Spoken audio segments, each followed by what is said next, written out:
Sometimes life gives you a second chance when you least expect it. For Callan, a 48-year-old single father barely holding things together, that moment came on an ordinary Tuesday afternoon. He was at Sterling's cafe, waiting for his coffee, when he spotted his ex-wife walking through the door. Panic set in. Without thinking, he turned and hugged the nearest person, a complete stranger. She didn't push him away. She simply smiled and played along. What Callan didn't know was that this woman had a secret. Genevieve was a millionaire who chose to live quietly, blending into everyday life. Their accidental meeting would change everything for both of them. But could a moment born from desperation turn into something real? Before we continue, tell us where you're tuning in from. And if this story touches you, make sure you're subscribed, because tomorrow I've saved something extra special for you. The alarm clock buzzed at 5:30, the same as it did every weekday morning. Callan reached over and silenced it with practiced efficiency, careful not to let it ring long enough to wake Rosie in the next room. His daughter needed her sleep. 4th grade was harder than he remembered from his own childhood, and she stayed up too late most nights working on her projects.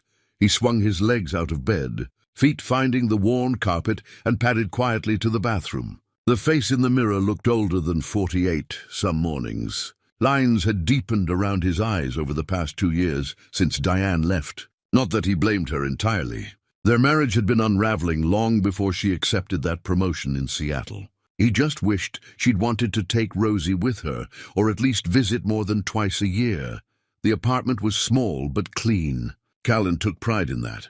2 bedrooms, 1 bathroom, a kitchen that opened into a living room barely large enough for a couch and television. The walls were covered with Rosie's artwork, crayon drawings from when she was 6, watercolors from 3rd grade, and now more sophisticated sketches of buildings and bridges. His daughter wanted to be an architect. Callan made sure to encourage that dream, even when he worried about the cost of college, still 8 years away.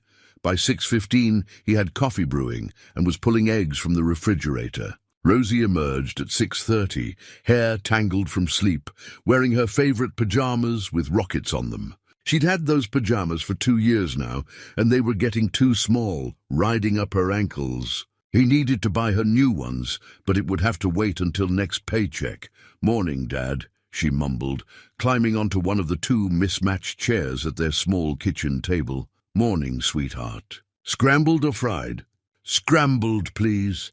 They ate together in comfortable silence, the way people do when they've shared countless mornings and know each other's rhythms. Rosie had his dark hair and serious eyes, but her smile, when it appeared, was pure sunshine. She smiled less since Diane left. That was something else that kept Callan awake some nights. After Rosie left for school, Callan returned to the apartment and changed into his work clothes. Dark blue pants, a matching shirt with his name embroidered over the pocket. He was the maintenance supervisor at Riverside Community Center, a job he'd held for 6 years. The pay was modest but steady, and the benefits covered their basic health insurance.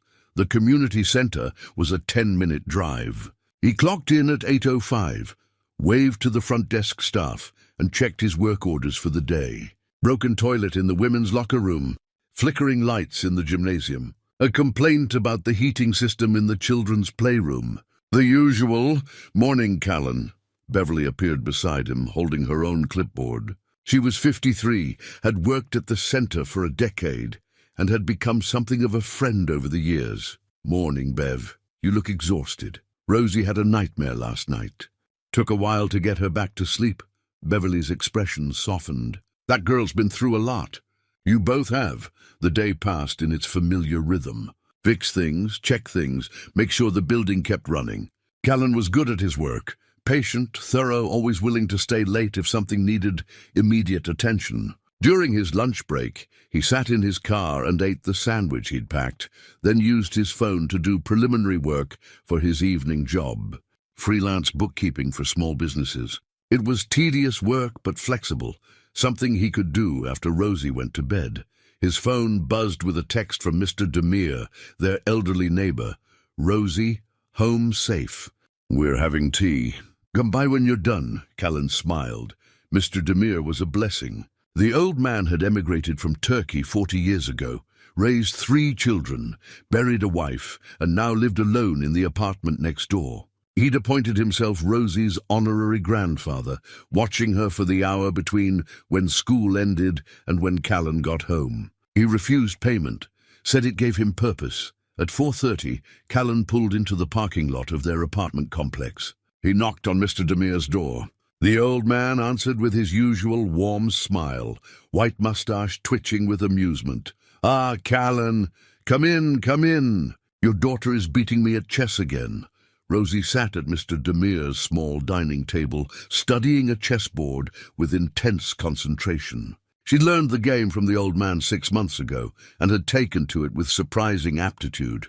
"Checkmate," Rosie announced quietly after a few moments. Mr. Demere studied the board, then laughed. "I am outmatched. Perhaps tomorrow you'll give your old friend a chance to redeem himself." "Tomorrow," Rosie agreed, grinning. Back in their own apartment, Callan helped Rosie with her homework while starting dinner. Spaghetti with jarred sauce, simple, filling, affordable. They ate together at their small table, and Rosie told him about her day. After dinner, they cleaned up together. Rosie washed, Callan dried. The dishwasher had broken 8 months ago, and replacing it wasn't in the budget. Hand washing was fine. It gave them time to talk. "Dad," Rosie's voice was careful, "do you ever think about dating anyone?" The question caught him off guard. He fumbled the plate he was drying. "What makes you ask that? Some kids at school were talking about their parents dating." "I just don't want you to be lonely." His throat tightened. "I'm not lonely, Rosie. I have everything I need right here."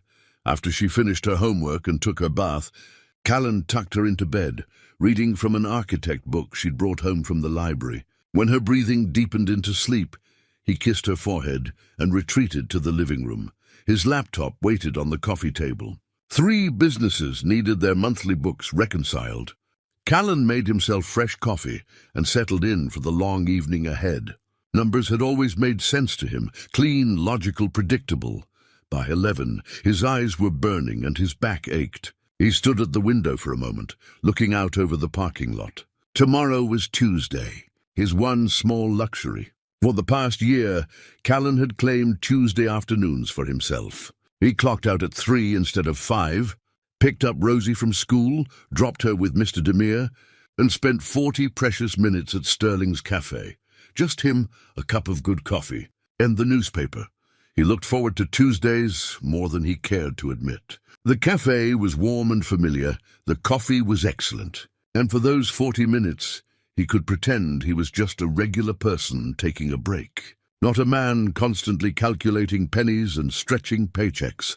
Callan brushed his teeth, checked that the front door was locked, and fell into bed.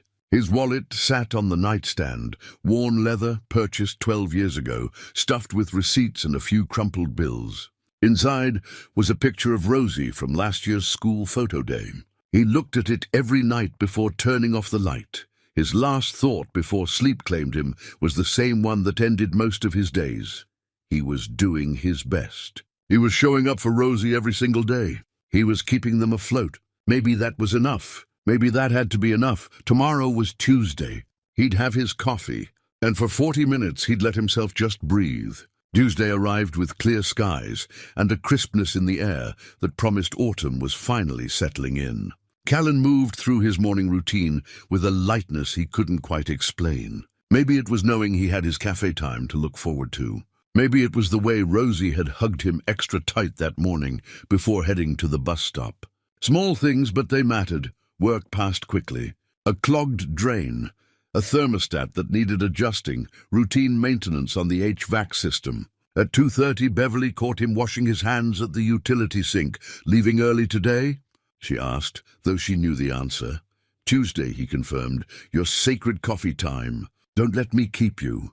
He changed out of his work shirt, pulled on a clean button-down he kept in his locker, and drove to Rosie's school. She was waiting by the flagpole with 2 other girls, laughing about something. When she saw his car, she waved goodbye to her friends and climbed in. "How was your day?" Callan asked as they pulled away from the curb. "Good. We're starting a unit on the solar system in science. And Mrs. Kaew said my essay about buildings was really creative." "That's wonderful." Sweetheart. He dropped her at Mr. Demere's, exchanged a few words with the old man, and drove the 6 blocks to Sterling's Cafe. The parking was always tricky this time of day, but he found a spot half a block away. Walking toward the cafe, he felt that familiar sense of anticipation. 40 minutes of peace. 40 minutes that belonged to him alone. The bell above the door chimed as he entered. The cafe was moderately busy.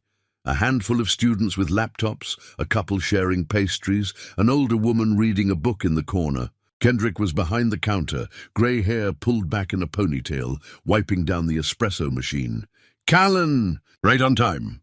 "Black coffee." "You know it. Got some fresh lemon cake too if you're interested."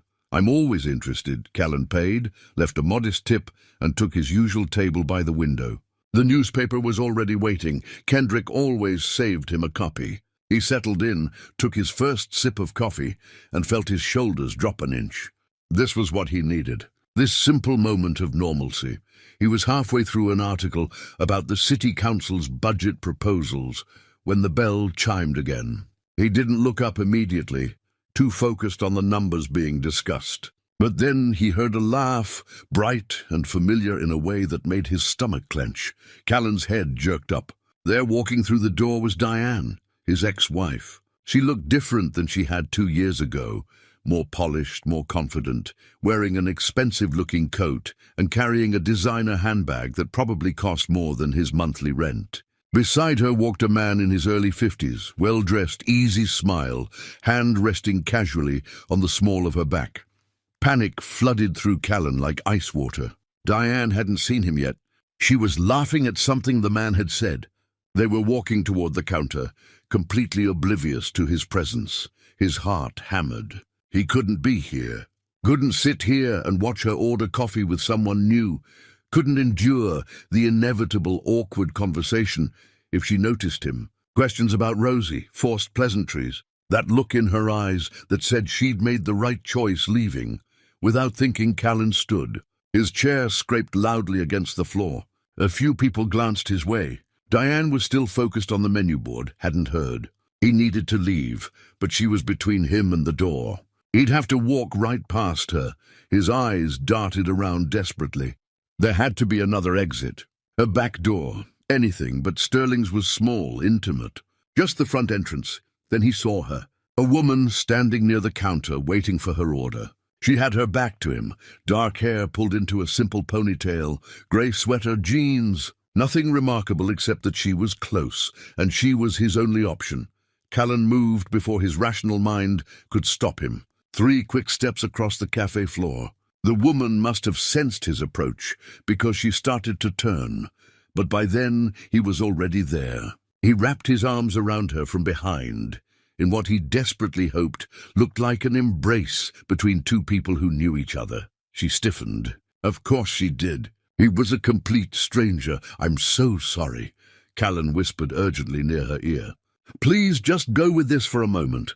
My ex-wife, I can't, please." For a heartbeat, nothing happened. The woman was frozen in his arms, and Callan was certain she was about to scream, or shove him away, or call for help.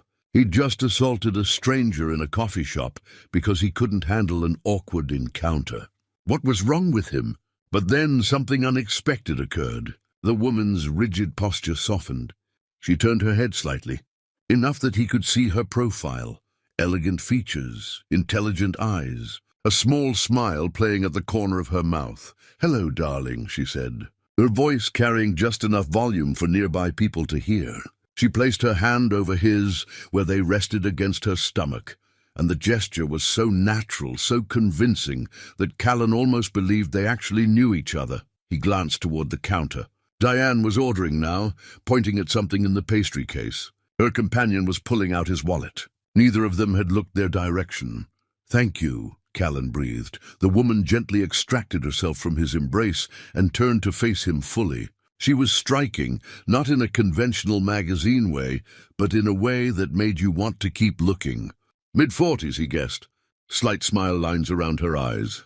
Something in her gaze that suggested she'd lived enough life to find humor in unexpected situations.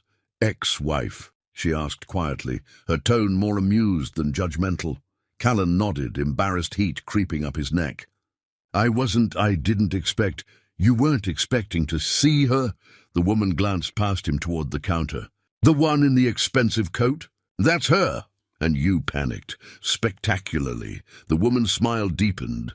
We've all been there. Would you like to sit down? I think you need a moment. Callan stared at her, confused. You're not angry. I just grabbed you. You apologized first. And you didn't hurt me. She tilted her head slightly. Besides, you look like you might pass out. Come on. She gestured toward his table. They sat across from each other just as Diane and her companion collected their order. Diane's gaze swept across the cafe, seemed to pause on Callan for one terrible second, then moved on. She and her companion headed toward a table on the opposite side of the room. She hadn't recognized him. Or maybe she simply didn't care. You're safe, the woman said gently. She didn't see you. Callan let out a breath he hadn't realized he'd been holding. I'm sorry. I don't do things like this, like hug strangers in coffee shops, like anything remotely spontaneous or crazy. Well, the woman leaned back in her chair. There's a first time for everything. I'm Genevieve, by the way, Callan. He managed a weak smile. And I owe you everything. Kendrick appeared at their table with a mug of coffee. Your usual, Genevieve. And I threw in a croissant. You barely ate yesterday. You're too good to me. Kendrick! Genevieve accepted the mug with genuine warmth. That's what my wife says. The older man winked and retreated to the counter. Callan watched this exchange, still trying to process what had just happened. This woman, this complete stranger, had not only played along with his desperate charade, but was now sitting with him as if they were old friends. You come here often. Enough that Kendrick knows your order, he observed. Most Tuesdays. Sometimes Thursdays if the week has been particularly trying. She took a sip of her coffee, studying him over the rim of her mug. So, Callan, tell me what brings a man to such desperate measures in a quiet coffee shop on a Tuesday afternoon. He should leave. Should gather his newspaper, finish his coffee, and get back to his normal, predictable life. But something about her presence, calm, non-judgmental, genuinely curious, made him stay. It's complicated, he started. The best stories usually are. Callan found himself talking. About the divorce 2 years ago, about Diane's ambition and his own limitations, about how he'd thought they'd built something together, only to realize she'd been building an exit strategy. He didn't mention Rosie. That felt too private, too precious to share with a stranger.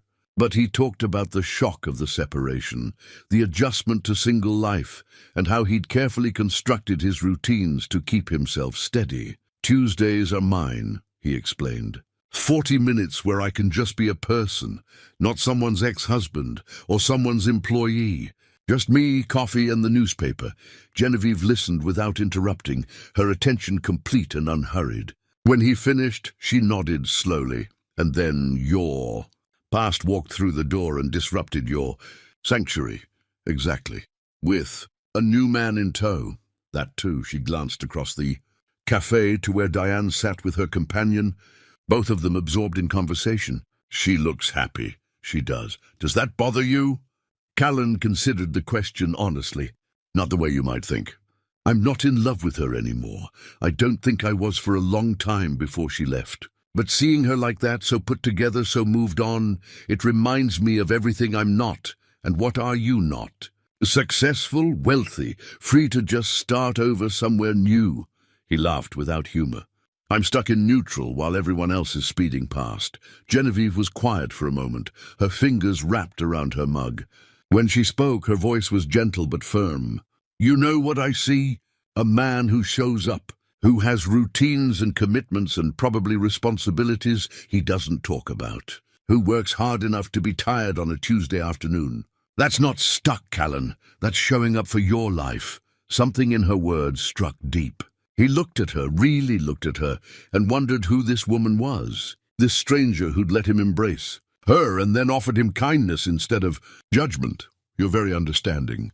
For someone I just ambushed, I have experience with difficult divorces.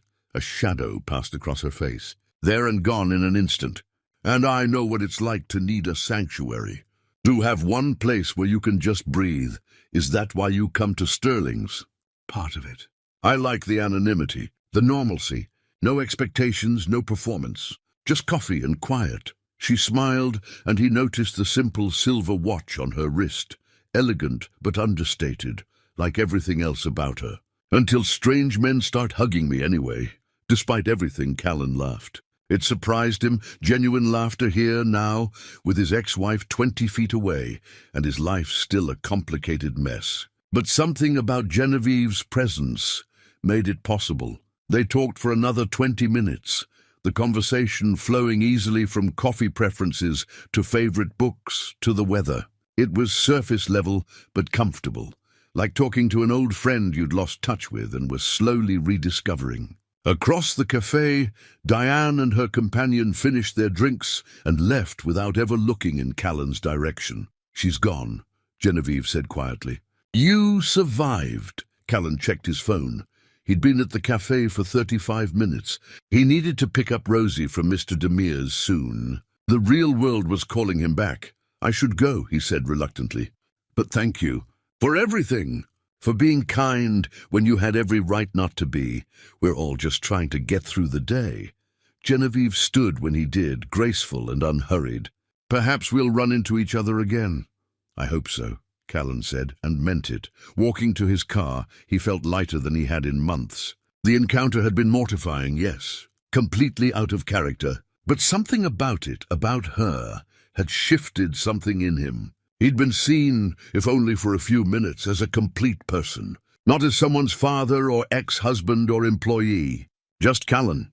The silence in the car felt different as he drove to Mr. Demire's apartment. Not heavy or uncomfortable, just contemplative. He kept replaying the conversation in his mind. The panic, the impulse, Genevieve's unexpected grace. Her words echoed, "You're showing up for your life," was he. Most days it felt like he was just surviving, moving from one obligation to the next without ever catching his breath. But maybe there was dignity in that too. Maybe showing up day after day was its own kind of courage. When he knocked on Mr. Demire's door, Rosie answered with flour on her nose. "We made cookies," she announced. "Well, Mr. Demire made them. I mostly ate the dough. A critical role in any baking operation," the old man called from the kitchen. The apartment smelled of vanilla and butter. Callan accepted a still warm chocolate chip cookie and sat at the small table while Rosie gathered her backpack and jacket. "You seem lighter today," Mr. Demire observed. "Your Tuesday ritual went well?" "It was unexpected," Callan said carefully. "But good." "Yes, good." The old man's eyes twinkled with curiosity, but he didn't press. That was one of the things Callan appreciated about him.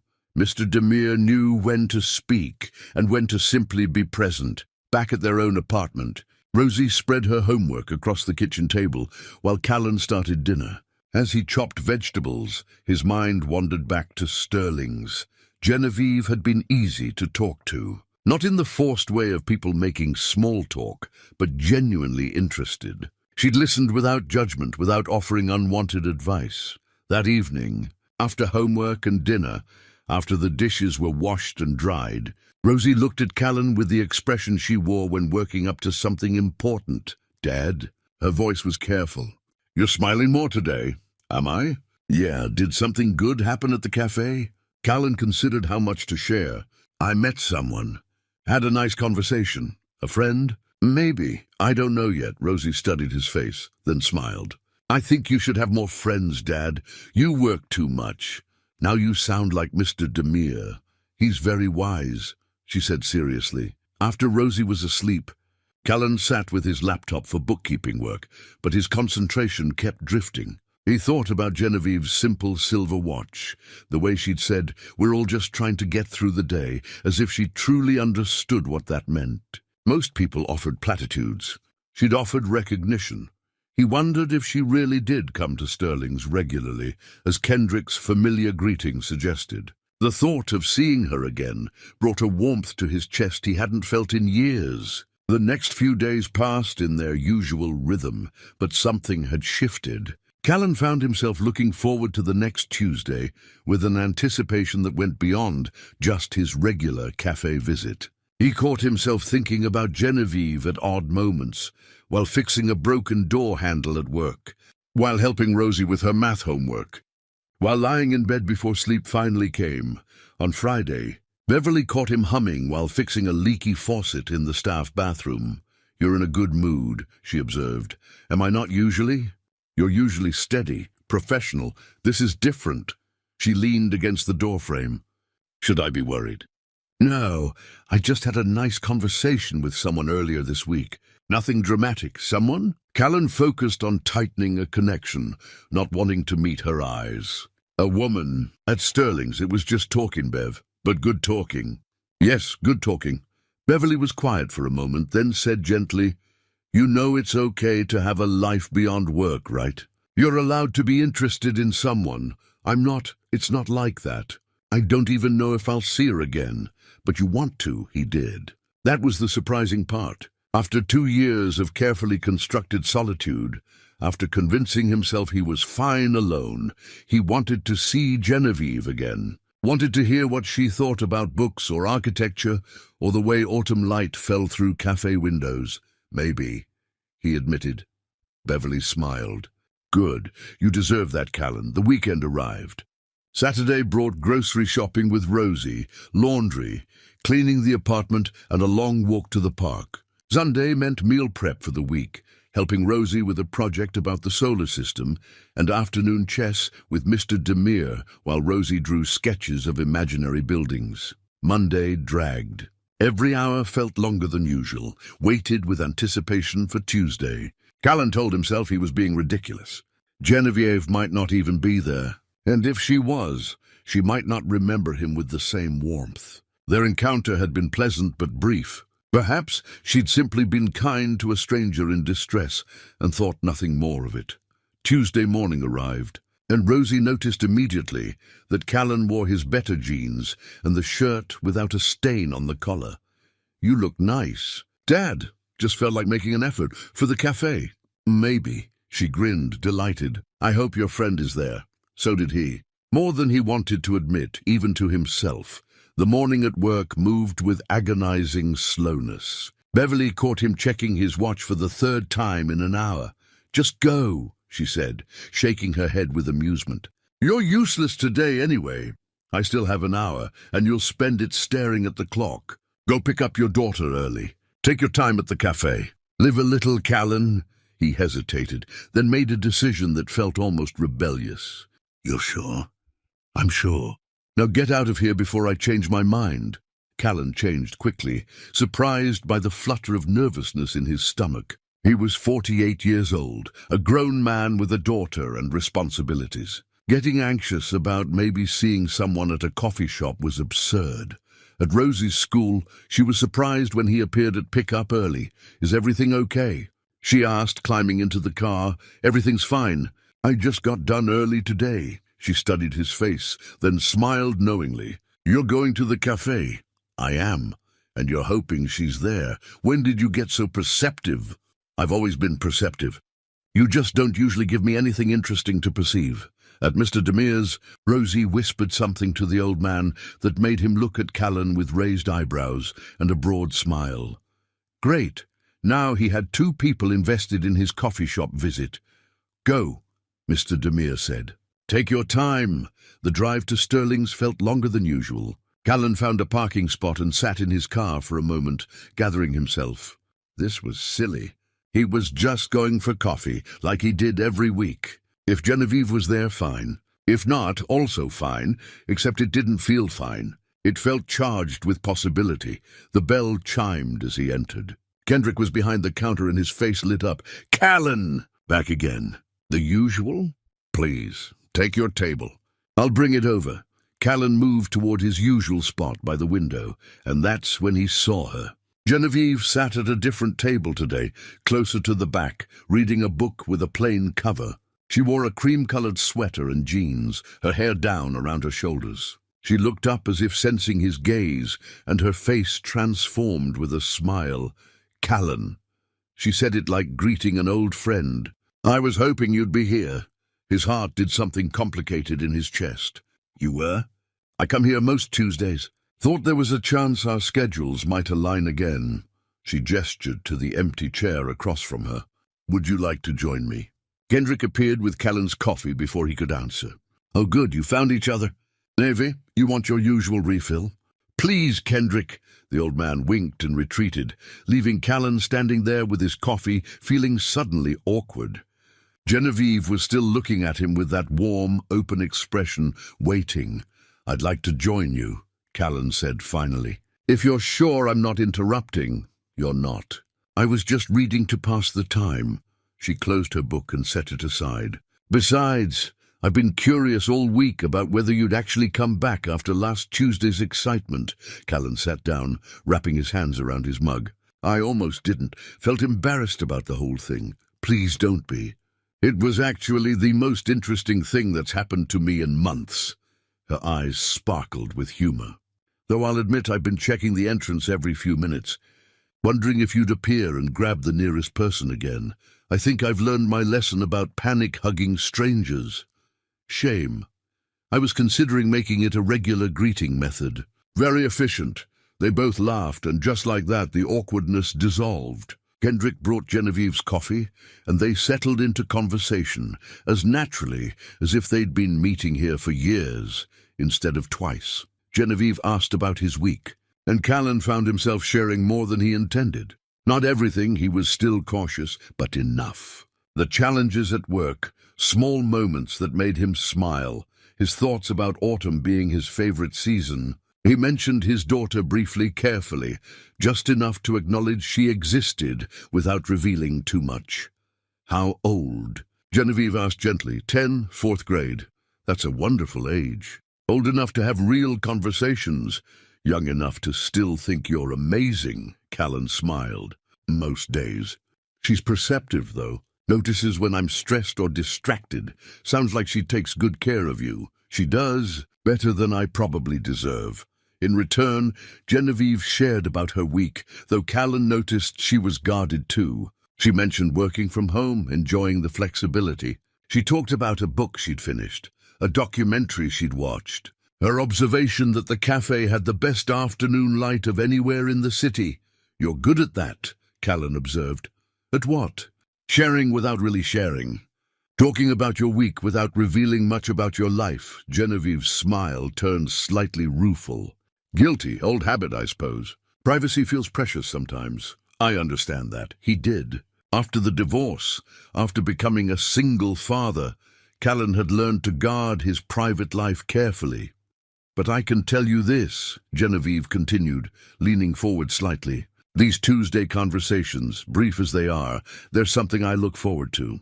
It's nice to talk to someone without expectations or agendas. Just two people having coffee. Exactly. The 40 minutes passed too quickly. Callan found himself checking his phone reluctantly, knowing he needed to get back to Rosie. You have to go, Genevieve said, noticing. I do. But He paused, gathering courage. Same time next week? Her smile was genuine, reaching her eyes. I'll be here. You can count on it. Walking back to his car, Callan felt something he hadn't experienced in years, anticipation for the future. Not just getting through the next day or week, but actually looking forward to something, to someone. It was terrifying and wonderful in equal measure. Tuesday meetings at Sterling's became a pattern over the next month. Callan and Genevieve's connection deepened through conversation. Childhood memories, life philosophies, regrets and hopes. Each week revealed another layer, another piece of who they were beneath the surface. Genevieve shared about her son, Sebastian, who was 28 and worked in sustainable energy overseas. She spoke of him with pride but also wistfulness. They weren't as close as she'd like. Geography and her own past choices creating distance between them. I was focused on building something, she said one afternoon, stirring her coffee slowly. My career, my reputation, my independence. By the time I looked up, he was grown and living his own life. We talk, but there's a formality to it. Like we're friendly colleagues rather than mother and son. Callan related deeply. I worry about that with Rosie, that one day she'll grow up and drift away and I'll have missed something important. You won't, Genevieve said with certainty. Your dedication is evident in the way you talk about her. She'll always know she was loved. The reassurance meant more than Callan could articulate. As October deepened into November, their conversations grew more personal. Genevieve mentioned her divorce, a marriage that had ended 5 years ago when her husband couldn't reconcile her success with his own sense of masculinity. He wanted me to be smaller, she said simply, to apologize for achieving things, to defer to him in public. I couldn't do that. You shouldn't have to, Callan said firmly. No, but it cost me my marriage and for a while my son's respect. Sebastian thought I chose work over family. She looked out the window, her expression distant. Maybe I did for a time. I'm still figuring out how to balance it all. One Tuesday in mid-November, Genevieve asked a question that had clearly been building for weeks. Would you like to meet outside the cafe sometime? Maybe for a walk or dinner? Callan's heart jumped. This was different, a deliberate step beyond their Tuesday ritual into something more intentional. It thrilled and terrified him in equal measure. I'd like that, he said.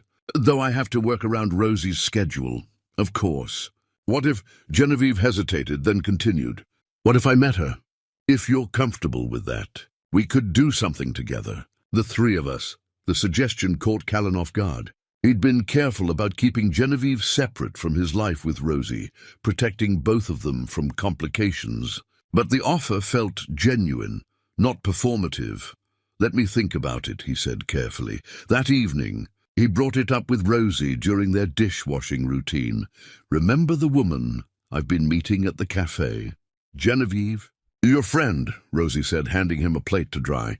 You talk about her sometimes. She asked if she could meet you. Maybe we could all do something together on Saturday.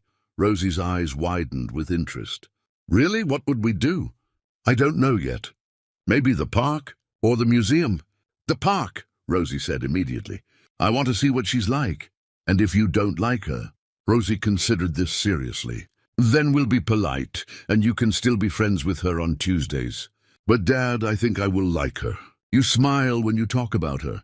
Saturday arrived with clear skies and cool air. Callan was nervous in a way he hadn't been since his first date with Diane decades ago. He'd suggested the park near the river. Neutral ground, open space, easy to leave if things became awkward. Genevieve arrived exactly on time, wearing casual clothes and carrying a small wrapped package. She approached them with a warm smile, her attention immediately focusing on Rosie. You must be Rosie. Your dad talks about you all the time. He talks about you too, Rosie said, her natural shyness giving way to curiosity. Genevieve held out the package. I hope this is okay. Your dad mentioned you're interested in architecture, and I found something I thought you might like. Rosie unwrapped it carefully, a sketchbook with a leather cover and a set of quality drawing pencils. Her face lit up with genuine delight. These are amazing. Thank you. I noticed you like drawing buildings, Genevieve said. These pencils are good for detail work, for capturing the way light hits structures. Callan was touched by the thoughtfulness, by the fact that Genevieve had been paying attention to things he'd mentioned in passing weeks ago. They spent the afternoon walking the park trails, feeding ducks at the pond, and sitting on benches while Rosie sketched. Genevieve engaged with Rosie genuinely, asking real questions, listening to the answers, never talking down to her. She asked about Rosie's favorite buildings, her dreams of designing bridges someday, her concerns about math class. Math is the language of architecture, Genevieve said. Every beautiful building is really just elegant mathematics made visible. Rosie absorbed this perspective with visible excitement. Later, while Rosie played on the climbing structure nearby, Genevieve turned to Callan on the bench. She's remarkable, wise and kind. You've done a wonderful job with her. Callan's throat tightened. I'm just trying not to mess her up. That's what all good parents think. Genevieve reached over and took his hand, the first time they'd touched since that initial embrace in the cafe. The contact sent warmth through him. But I can see it, Callan. The care you put into every decision, the way you show up for her. She's lucky to have you. The words landed deep in a place that had been hungry for validation. His hand stayed in hers, neither of them pulling away. When they parted ways that afternoon, Rosie hugged Genevieve goodbye, a spontaneous gesture that seemed to surprise and move the older woman. In the car, Rosie was animated. I really like her, Dad. She's special. Yes, Callan agreed softly. She is. That evening he received a text from Genevieve. "Thank you for sharing your afternoon and your daughter. Both are treasures." He responded, "Thank you for seeing us." Lying in bed that night, Callan acknowledged what he'd been avoiding for weeks. He was falling for her. The thought both excited and terrified him. He was still a man with 2 jobs, limited resources, a complicated past. What could he really offer someone like Genevieve? Someone who seemed so composed, so together, so far beyond his everyday struggles. But when he closed his eyes, he could still feel the warmth of her hand in his, and that feeling was worth holding on to, at least for now. The weeks that followed brought a shift in their relationship. They saw each other more frequently now, not just Tuesdays, but occasional weekend afternoons, phone calls in the evening after Rosie went to bed, text messages that made Callan smile at unexpected moments during his workday.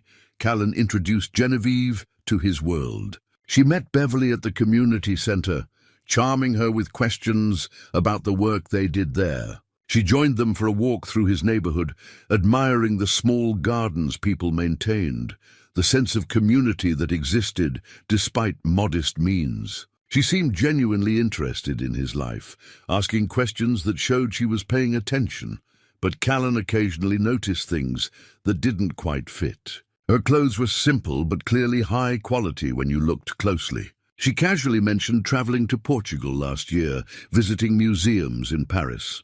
Once, discussing coffee, she referenced a rare Ethiopian blend he'd never heard of. Small details that suggested a life larger than the one she presented. One evening in early December, Genevieve invited Callan to her home for dinner. The invitation felt significant, a crossing of a threshold they'd been approaching for weeks. "Just dinner," she said. "Nothing fancy. But I'd like you to see where I live." Callan arrived with flowers, not expensive, but chosen carefully from a local shop. He'd agonized over the gesture, wanting to be thoughtful without seeming like he was trying too hard. Genevieve lived in a nice neighborhood, nicer than his, certainly, but not ostentatious. Her home was a modest condo in a building with understated elegance. She greeted him at the door with a warm smile, wearing jeans and a soft sweater, looking relaxed and lovely. Inside, the space was decorated tastefully, personal but not cluttered. Books lined one wall. Art hung in thoughtful places. Originals, Callan suspected, though he knew little about such things. Everything spoke of someone with means, but also restraint. "This is beautiful," he said honestly. "Thank you. It's home." She took the flowers with genuine pleasure. "These are lovely. Let me put them in water while you get comfortable." She'd cooked a simple meal, roasted chicken, vegetables, crusty bread from a local bakery. They ate at her small dining table by candlelight, and the intimacy of it, the quiet domesticity, felt both wonderful and slightly overwhelming. Over dinner, their conversation turned deeper. Genevieve asked about his marriage, what had gone wrong. Callan found himself sharing things he rarely spoke about, how he'd felt inadequate as Diane's career advanced, how he'd struggled with feeling left behind, how the divorce had confirmed his deepest fear that he wasn't enough. "That's not failure," Genevieve said softly. "That's 2 people growing in different directions. It happens. Easy to say when you're the one who grew. I grew alone," she countered. "Success without someone to share it with is just another kind of loneliness." After dinner, they moved to her couch with coffee. The apartment was quiet around them, intimate in a way that made Callan acutely aware of every breath, every small distance between them. "Can I ask you something?" he ventured. "Anything. What do you do? For work, I mean. You've mentioned working from home, but you've never said what that actually is." Genevieve was quiet for a long moment, her coffee cup held between her hands. When she spoke, there was careful weighing in her tone. "I run a company. Several, actually. Consulting, mostly. It's complicated and not very interesting." The answer was vague, deliberately so. Callan noticed but didn't press. Everyone had things they preferred to keep private. Must be successful if it lets you work from home on your own schedule. "I've been fortunate," she said simply. The conversation moved on, but something lingered, a sense of information withheld, of stories not yet told. Callan wondered what she was protecting, why she kept that part of her life so carefully guarded. Later, as the evening wound down, they found themselves sitting closer on the couch. Genevieve's hand rested near his on the cushion between them. The air felt charged with possibility. "I'm glad you came tonight," she said softly. "So am I. This is—" She paused, searching for words. "I haven't felt this comfortable with someone in a very long time." "Neither have I." The moment stretched. Genevieve leaned closer, and Callan met her halfway. Their kiss was gentle, tentative, deepening slowly. It felt like coming home and stepping into the unknown all at once. When they pulled apart, both were slightly breathless. Genevieve searched his eyes. "Is this okay?" Callan nodded. "More than okay." They sat together for another hour, talking quietly, sharing small kisses, building something new between them. When Callan finally left, reluctantly, knowing he needed to get home before Rosie woke and found him gone, he drove through the quiet streets feeling like a different person than the man who'd arrived. Everything had changed. They'd crossed from friendship into something more, and there was no going back now. The next day, Beverly noticed immediately. "You're glowing." "I'm not glowing. You absolutely are." "Things went well with your lady friend?" Callan couldn't suppress his smile. "Yes, very well. Good for you." Beverly squeezed his shoulder. "You deserve happiness, Callan.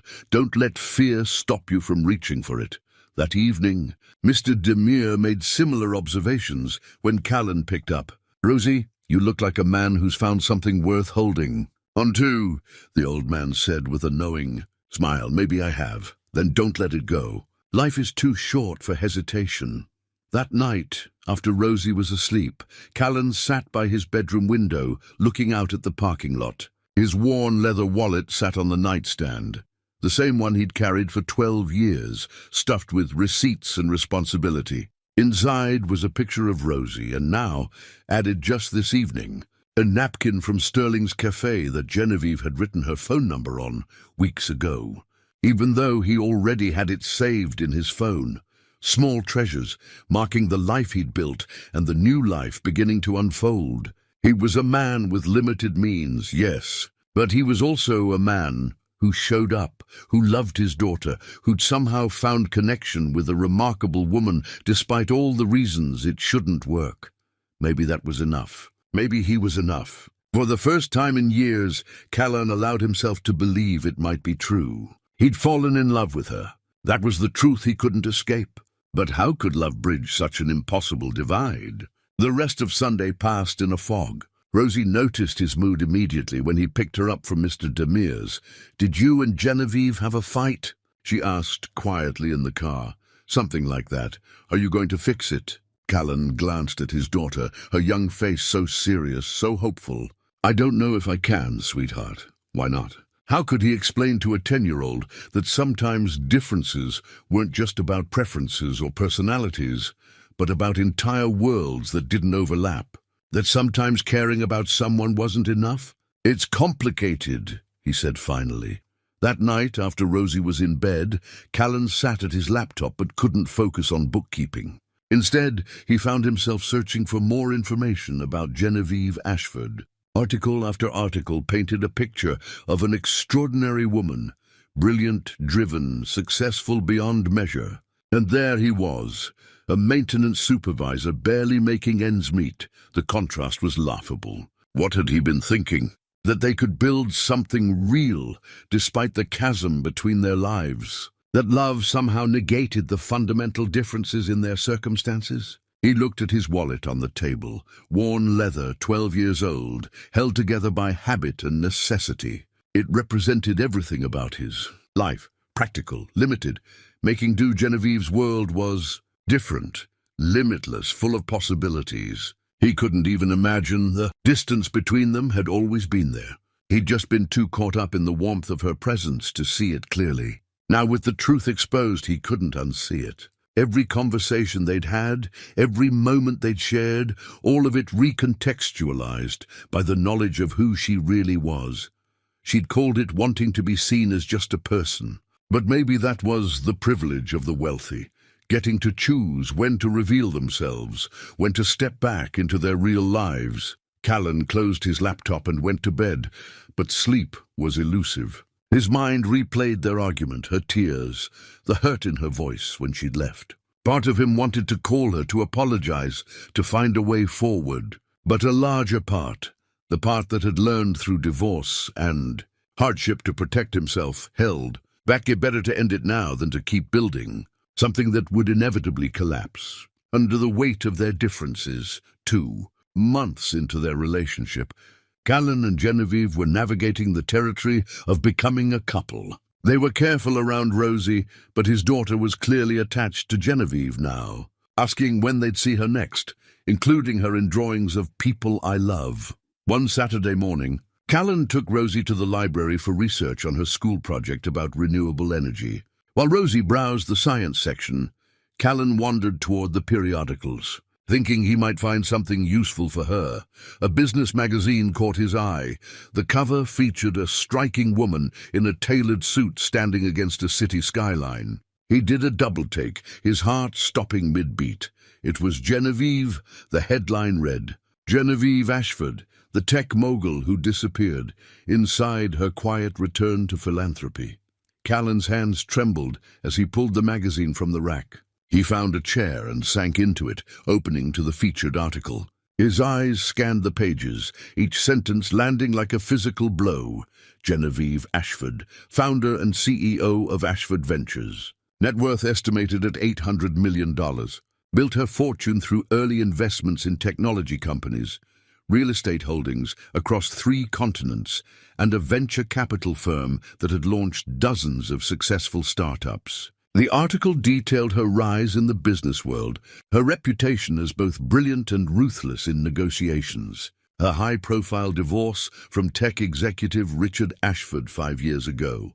There were photos, Genevieve at charity galas in designer gowns, Genevieve speaking at business conferences, Genevieve shaking hands with politicians and CEOs. She looked different in these pictures, polished, powerful, untouchable. The article explained how she'd stepped back from public life 2 years ago, delegating daily operations to focus on philanthropic work.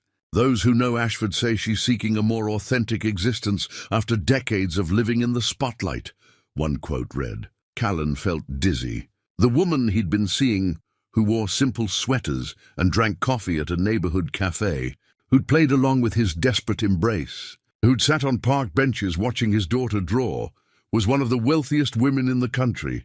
"Dad?" Rosie appeared beside him with an armful of books, then noticed his expression. "What's wrong?" Callan quickly closed the magazine, forced a smile that felt like it might crack his face. "Nothing, sweetheart. Just surprised by something I read." "You ready to check out?" At home, after Rosie settled into reading one of her library books, Callan locked himself in the bathroom and looked up Genevieve on his phone. The search results were extensive. Articles about her business deals, photos from charity events, a Wikipedia page detailing her career, videos of her speaking at conferences, articulate and commanding. This was who he'd been seeing, not just a woman with some money, but someone who existed in a completely different stratosphere. Someone who'd built an empire while he'd been fixing toilets and balancing small business accounts. The gap between them suddenly felt insurmountable. His phone buzzed. A text from Genevieve. "Thinking about you. Coffee Tuesday?" Callan stared at the message. She'd hidden this from him. For 2 months, she'd let him believe she was just a regular person, someone in his league. Had she been laughing at him? Was this some kind of experiment? See how the working-class single father lives. His hands shook as he typed, "Why didn't you tell me?" 3 dots appeared, disappeared, appeared again. "Then tell you what? About who you are, what you're worth, everything." A long pause. "Then can we talk in person, please?" Callan looked at Rosie through the bathroom door, absorbed in her book. "Tomorrow. We need to talk." They arranged to meet the next morning while Rosie was with Mr. Demir. Callan barely slept that night, his mind churning through everything. The easy conversations, the simple dinners, her interest in his modest life. Had any of it been real? Sunday morning, Genevieve arrived at his apartment. She looked tired, worried, nothing like the powerful executive in those magazine photos. She stood in his small living room, and for the first time, Callan saw the space through different eyes. How cramped it was, how worn the furniture, how limited everything must seem to someone who probably had homes in multiple cities. "I saw the magazine," he said, without preamble. "The article about you. About Ashford Ventures and your $800 million. Genevieve's face went pale. "Callan, why didn't you tell me?" 2 months, Genevieve. 2 months of letting me think you were just—" He gestured helplessly. "Just a normal person. I am a normal person. You're a billionaire. I have money. That doesn't define who I am, doesn't it?" Callan's voice rose despite his effort to stay calm. "You live in a world I can't even imagine. You've probably spent more on a single dinner than I make in a month. And you let me sit there talking about my struggles like what? Like it was entertaining. That's not fair." Genevieve's eyes filled with tears. "I didn't tell you because I wanted you to know me. Just me, not my money or my reputation or my past. When was the last time someone saw me as just a person, Callan? When was the last time someone wanted to spend time with me because they enjoyed my company, not because of what I could do for them? So this was what? Some kind of authenticity experiment? Slumming it with the working class? Don't," her voice broke, "don't reduce this to that. What we have, what we've built, it's real. How can it be real when it's based on a lie? I never lied to you. You hid the truth. That's the same thing." Genevieve wiped at her eyes. "I was going to tell you. I was waiting for the right time, when we were more established, when I knew you—" She stopped. "When you knew I what? When I knew you wouldn't run. When I knew this—" She gestured between them. "When I knew this mattered enough that you'd stay." Callan laughed bitterly. "Well, you miscalculated. Because all I can think about right now is how I've been completely out of my depth this entire time. I can't compete with your world, Genevieve. I can't give you the life you're used to. I'm not asking you to." She stepped closer. "I left that life. I chose this quiet existence, this neighborhood, this cafe. I chose simplicity because everything else was hollow. And then I met you, and for the first time in years, something felt real. You felt real, but I'm not real to you. I'm just a reminder of some life you think you want, but will never actually fit into." The words hung between them, cruel and final. Genevieve stared at him, hurt written across her face. "If that's what you think of me, of us, then maybe you're right." Her voice was quiet now, defeated. "Maybe I was wrong about everything." She turned toward the door, then paused. "For what it's worth, my feelings were real, are real. But I understand if you need time." After she left, Callan stood in his small apartment, surrounded by everything that defined his life. Rosie's drawings on the walls, his worn furniture, the wallet on the table with its frayed edges. He felt the weight of inadequacy crushing down on him. Everything he wasn't, everything he couldn't provide, everything that separated him from someone like Genevieve Ashford. He'd fallen in love with her. That was the truth he couldn't escape. But how could love bridge such an impossible divide? A week passed with no contact between Callan and Genevieve. Each day felt heavier than the last. Callan moved through his routines mechanically. Work, parenting, bookkeeping. But the lightness that had characterized the past few months was gone. Rosie noticed everything. She asked about Genevieve constantly at first, then less frequently when Callan's answers remained vague and evasive. Finally, she stopped asking, but the disappointment in her eyes was worse than the questions. At work, Beverly cornered him in the supply closet on Thursday. "What happened?" she demanded. "You look miserable." Callan explained about the magazine, the revelation, the impossible gap between their worlds. Beverly listened, then shook her head slowly. "So she has money. Does that change who she is?" "It changes everything, does it? Or are you just scared?" The question stung because it hit too close to truth. "I'm realistic, Bev. We come from different worlds. You came from the same cafe on the same Tuesday afternoons. That's where you met. That's what matters. That's not enough. Why not? Because you can't buy her expensive things? Because she's more successful than you?" Beverly's voice was sharp now, frustrated. "Callan, I've watched you these past months." "You were happy. Really happy, for the first time since I've known you. Are you really going to throw that away because of pride? It's not pride, it absolutely is pride. You're scared that you're not good enough for her, so you're pushing her away before she can figure it out herself. But what if she already knows exactly who you are and wants you anyway? The words haunted Callan for the rest of the day. That evening, Mr. Demir invited him for tea while Rosie did homework. The old man poured 2 cups, then fixed Callan with a knowing look. "You're carrying something heavy," he observed. Callan found himself explaining the situation again. Mr. Demir listened without interrupting, nodding occasionally, his weathered face thoughtful. When Callan finished, the old man was quiet for a long moment. Then he spoke. "Let me tell you a story. 50 years ago, I met a woman. She was from a wealthy family, educated, sophisticated, everything I was not.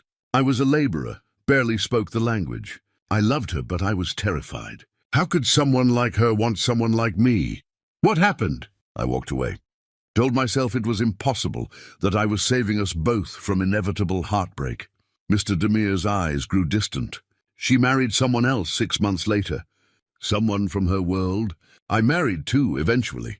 Had a good life, a good wife. But I never forgot that first woman. Never stopped wondering what might have been if I'd had the courage to try. You're saying I should. I'm saying pride is a lonely companion, my friend.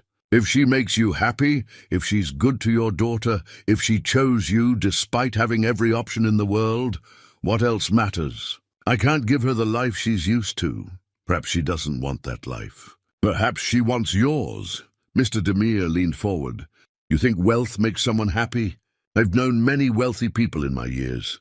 Most of them would trade everything for what you have, a child who loves you, work that matters, the ability to be yourself. These are riches money cannot buy." That night, Callan couldn't sleep. Mr. Demir's words echoed alongside Beverly's, different voices, same message. He was letting fear make his decisions. Friday morning brought an unexpected visitor. Rosie came into the kitchen with an envelope. "I wrote something," she said quietly. "For Genevieve. But I wanted you to read it first." Callan opened the letter with trembling hands. Rosie's careful handwriting filled the page. "Dear Genevieve, I don't know if you and my dad are still friends. He won't talk about it, and he's sad all the time now. I wanted you to know that I really liked spending time with you. You were always nice to me, and you listened when I talked about buildings, and you gave me the best sketchbook I've ever had.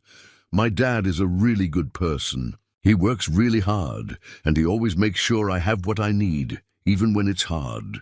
He reads to me every night, and he comes to all my school things, and he's teaching me that showing up for people is the most important thing. I think he's scared because you have a lot of money, and we don't have very much. But that doesn't matter to me, and I don't think it should matter to him either. You were always just Genevieve to us. I hope you come back. We miss you. I miss you. And I think my dad misses you most of all, even though he won't say it. Love, Rosie." Callan's vision blurred as he read. His 10-year-old daughter had seen through all his defenses, all his justifications, straight to the heart of the matter. He was scared. Scared of not being enough. Scared of eventual rejection. Scared of opening himself up to hurt again. But in protecting himself, he'd hurt Rosie, and he'd hurt Genevieve, a woman who'd done nothing wrong except try to find a genuine connection in a world that had probably used her for her wealth her entire life. "Can I send it?" Rosie asked quietly. Callan pulled her into a hug. "Not yet, because I need to talk to her first. To apologize. You're going to fix it." "I'm going to try." Rosie's face brightened with hope.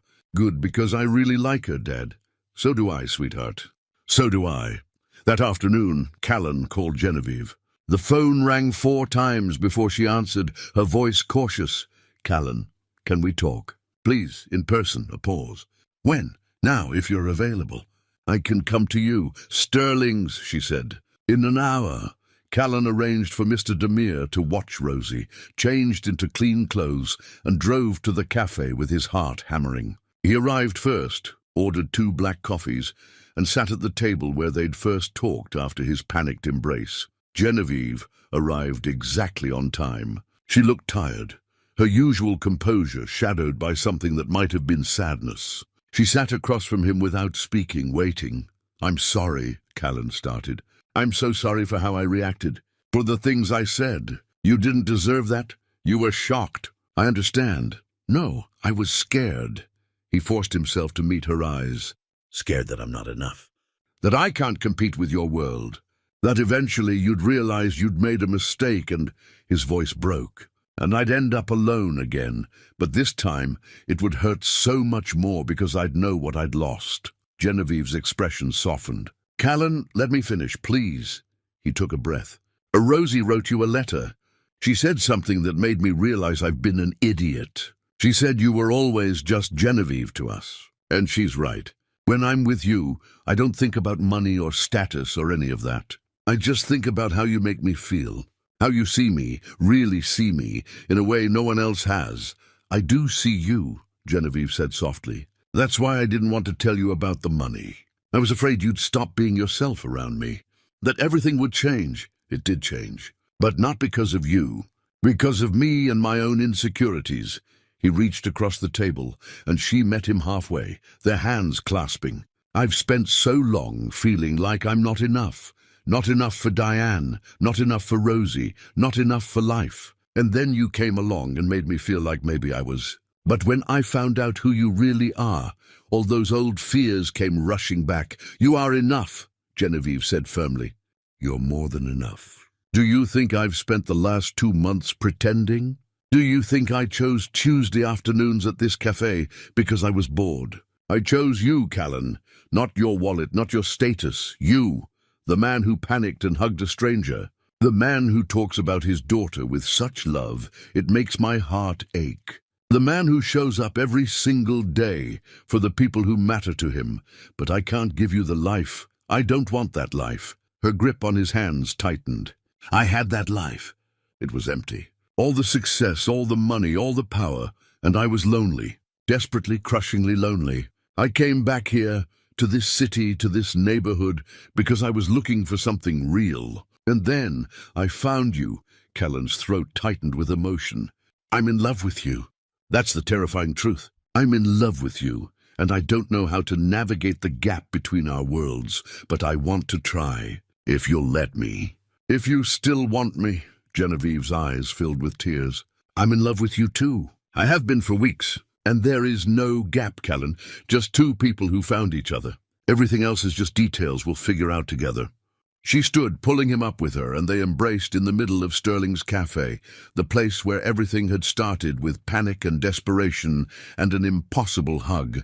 Now they held each other with certainty, with choice, with love. Gendrick appeared beside them with fresh coffee. "About time," he said gruffly. "You two have been moping around here long enough. Glad you worked it out."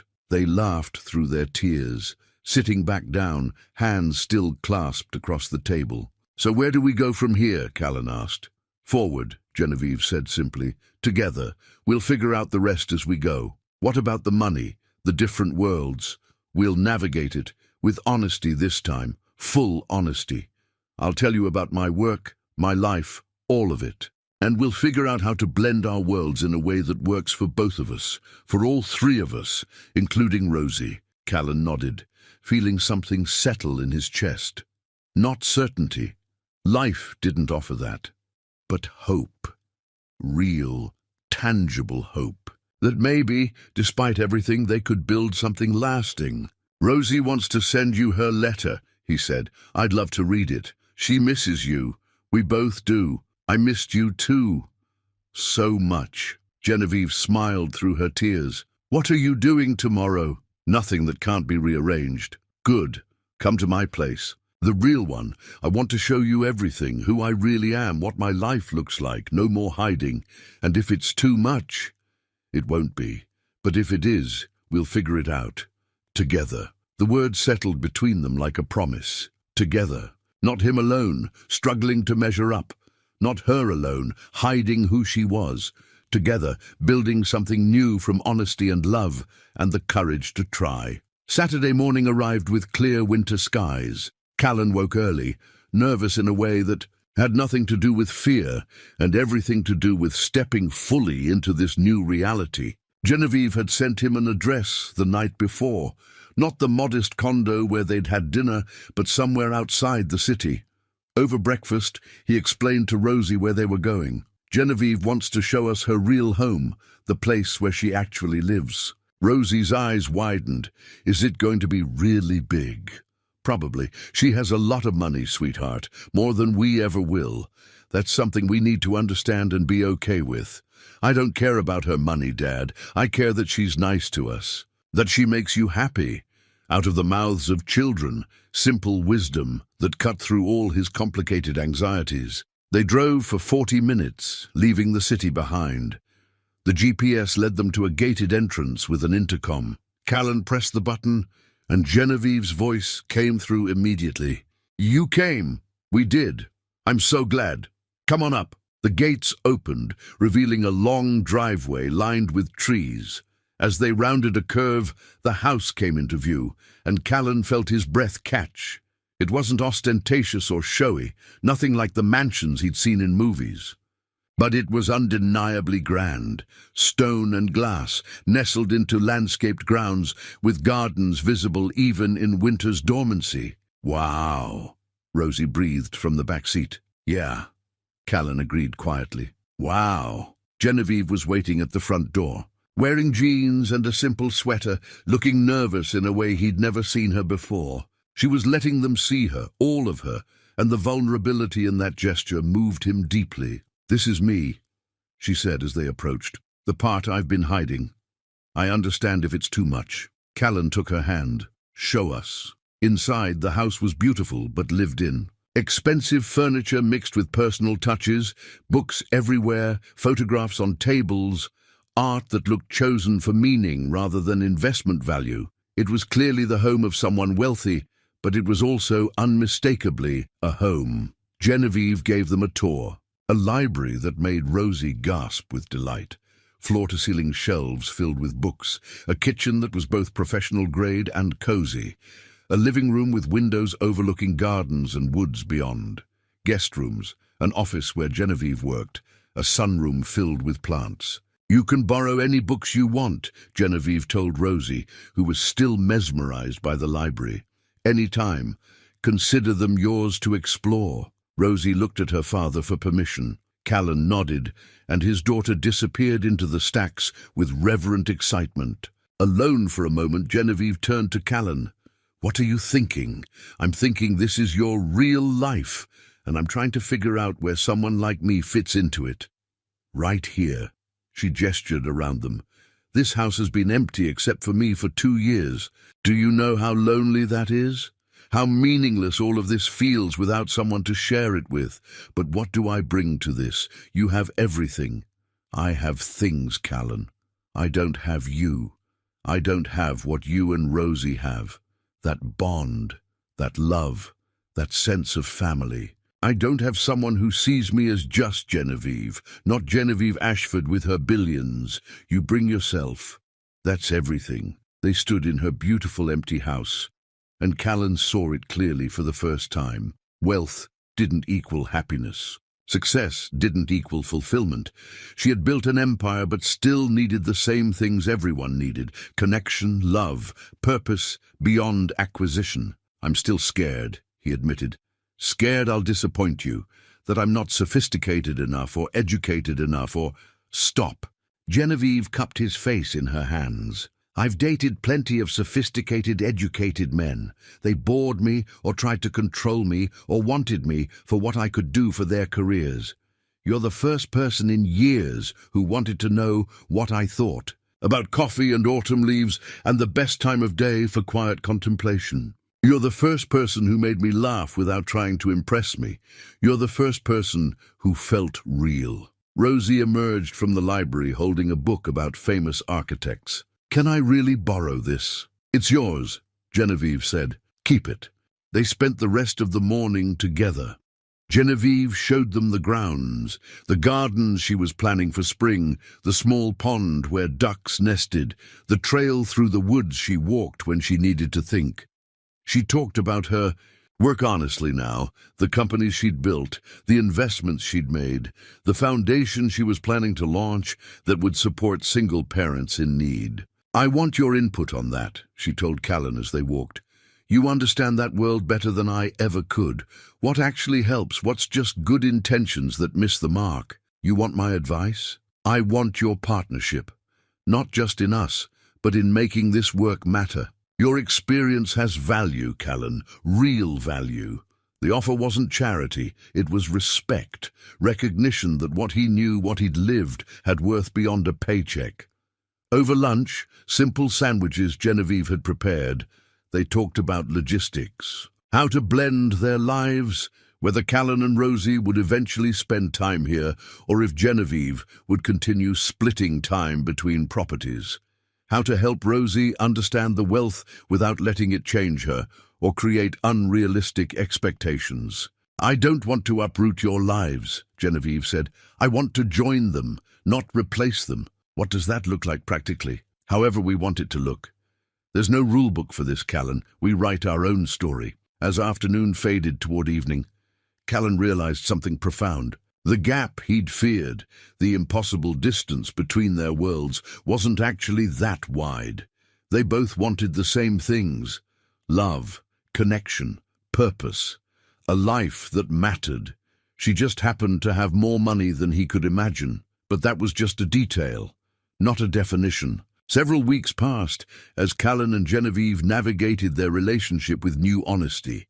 They established boundaries and routines that respected both their worlds. Genevieve became more present in Callan and Rosie's everyday life: school events, weekend activities, quiet evenings at their apartment.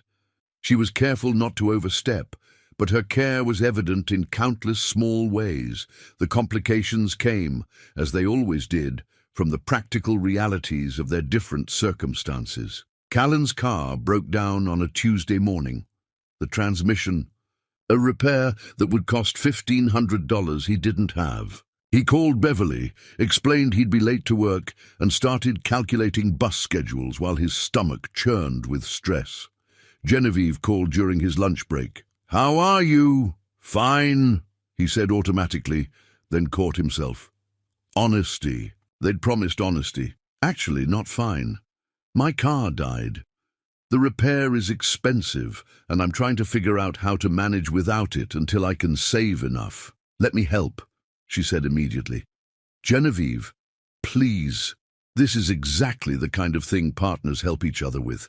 Let me cover the repair. I can't just take money from you." "Why not?" The question was so simple, but Callan had no good answer. Just pride and old wounds and the voice in his head that said, accepting help meant admitting failure, because "I need to handle my own problems," he said.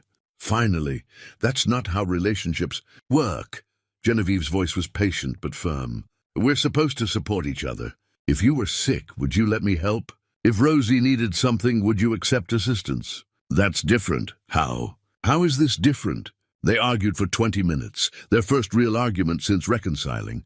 Callan felt his defenses rising, all his old patterns of self-reliance kicking in. He'd handled everything alone for 2 years. He didn't know how to do it any other way. "This isn't about the car," Genevieve said finally. "This is about you not believing you deserve help. About you thinking that accepting anything from me diminishes you somehow. Maybe it does.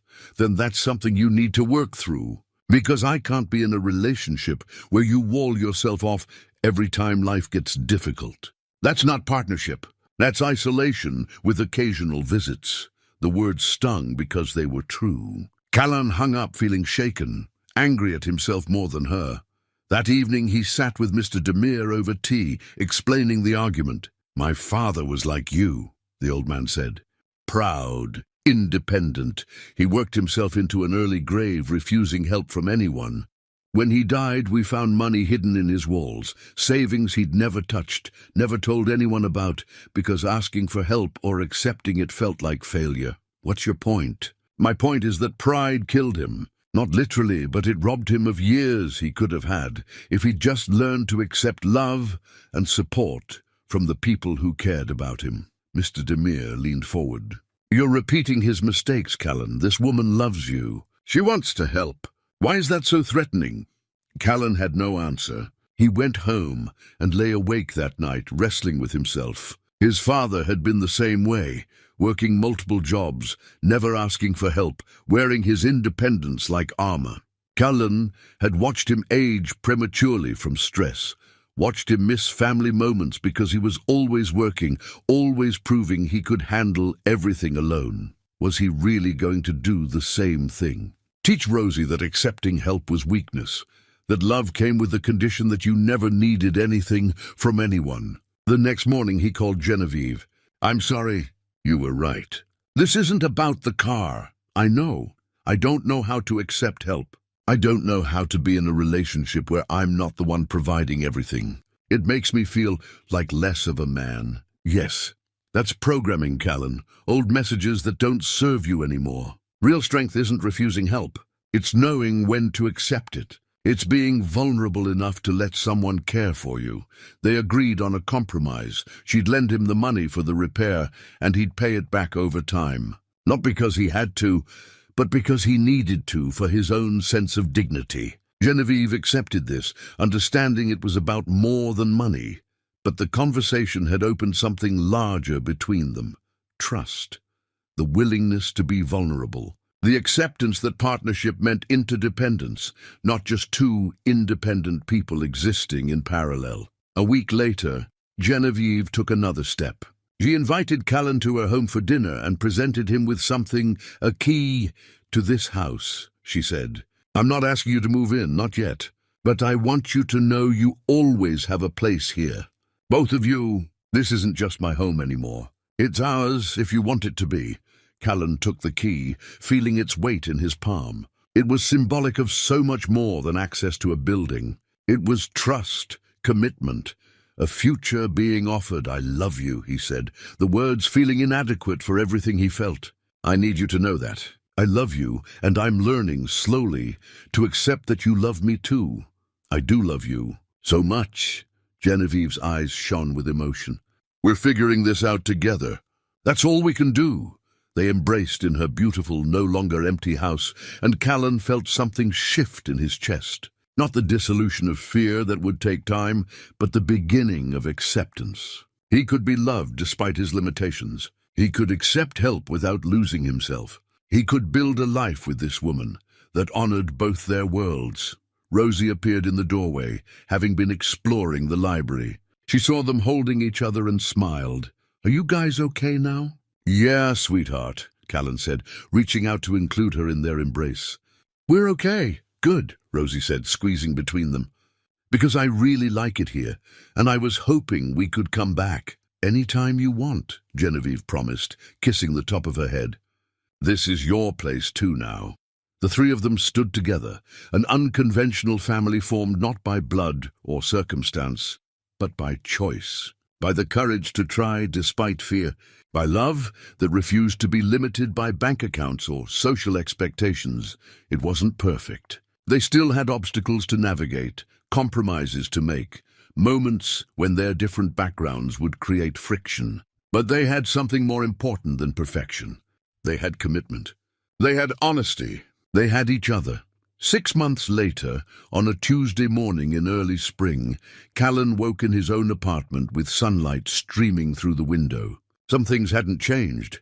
He still lived in the same modest 2-bedroom, still worked his 2 jobs, still drove Rosie to school every morning. But everything felt different now, lighter, full of possibility. Genevieve's foundation had officially launched 2 months ago. Callan served on the advisory board, providing insight into what single parents actually needed. Not handouts, but strategic support that maintained dignity while offering real help. Childcare assistance, job training programs, emergency funds for car repairs and medical bills. The things that made the difference between surviving and thriving. Working alongside Genevieve, he discovered something unexpected. His experience had value beyond his paycheck. The struggles he'd faced, the solutions he'd found, the reality he knew so well, all of it mattered. His voice carried weight in those boardroom meetings, not despite his background, but because of it. The foundation had already helped 43 families in the local area. 43 parents who now had a little more breathing room, a little more hope. Callan thought about them often, remembered being in their position, and felt grateful he could help create something meaningful.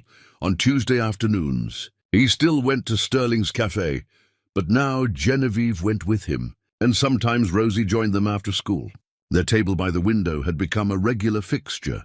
Kendrick always had their orders ready, always smiled at the sight of them together. Today, though, was just the two of them. Rosie was on a field trip with her class, exploring a local architecture firm, an opportunity Genevieve had quietly arranged through her connections, though she'd insisted Rosie earn the spot through her excellent project work. "How does it feel?" Genevieve asked, stirring her coffee. 6 months since we almost threw it all away, like a lifetime ago. And also like yesterday. Callan reached across the table for her hand. "I'm glad we fought through it. Through my stubborn pride and fear." "Our stubborn pride and fear," she corrected gently. "I wasn't exactly forthcoming from the start. We both had to learn how to be honest." They sat in comfortable silence, watching people pass on the sidewalk. Spring was painting the city green again. Trees budding, flowers appearing in window boxes, the world renewing itself. "I've been thinking," Genevieve said, "about the future, about what comes next for us." Callan's heart quickened, but not with fear, with anticipation. "Sebastian is coming to visit next month," she continued. "He wants to meet you and Rosie. Says it's time he got to know the people who've made his mother happy again." "I'd like that. And I've been wondering," no pressure, just thinking out loud, "whether you and Rosie might want to spend more time at the house. Not moving in necessarily, but maybe staying over on weekends, making it feel more like a shared space rather than just somewhere you visit." Callan considered this carefully.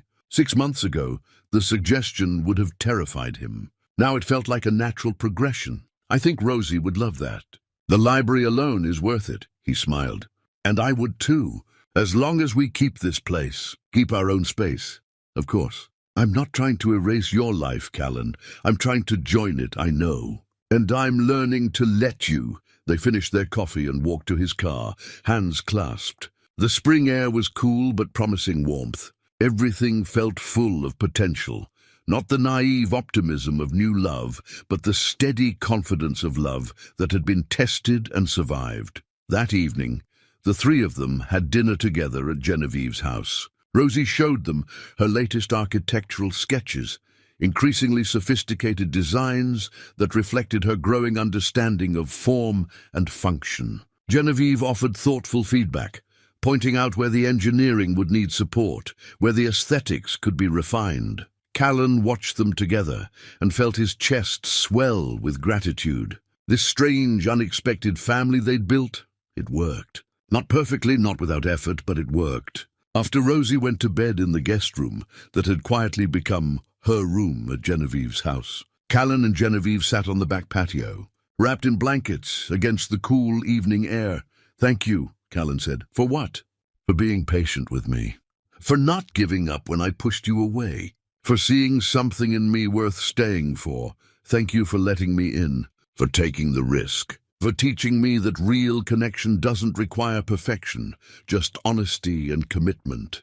They sat together under the stars, two people from different worlds, who'd found common ground in an embrace born of panic and desperation at a coffee shop on an ordinary Tuesday. That moment had changed everything, not because it was grand or dramatic, but because it was real. Sometimes life did give you a second chance when you least expected it. Sometimes a moment of pure instinct opened doors you'd never imagined walking through. Sometimes the courage to be vulnerable, to accept love despite your fears, to build something new from broken pieces. Sometimes that courage was rewarded with joy. Callan had learned that showing up wasn't just about fulfilling obligations. It was about being present for the moments that mattered, even when they scared you. Especially when they scared you. He'd shown up for Rosie every day of her life. He'd shown up for his work, his responsibilities, his commitments. And finally, he'd shown up for love, messy, complicated, beautiful love with a woman who saw him completely and chose him anyway. In his pocket, he carried his old wallet, worn leather, 12 years old, holding Rosie's photo and now a picture of the three of them together. Simple treasures marking a life well lived, not because it was perfect or wealthy, but because it was real, and that, in the end, was the richest thing of all.